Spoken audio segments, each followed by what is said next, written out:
Hello guys, welcome back for another video. So we reset my car. Today I'm going to show you how you can change the language on an Audi Q2. It's a 2016 model, and I'm going to show you how you can change the menu language to a different menu.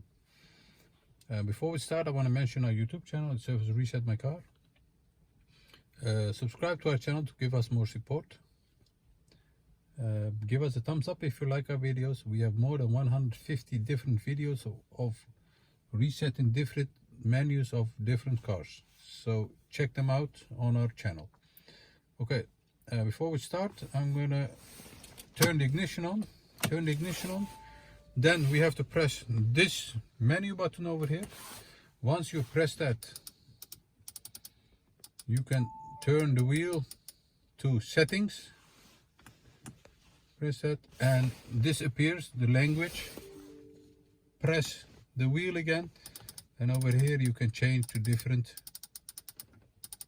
languages. I prefer English, so English. Press it, and once you have done that, you can go back with the back button, and the language is set to a different language or a new language. That was it for today. Thanks for watching. I hope you enjoyed our video. Did you enjoy, and didn't you subscribe yet? Subscribe to our channel to give us more support. Help us develop more videos for you and for each other. Thank you. See you next time. Bye bye.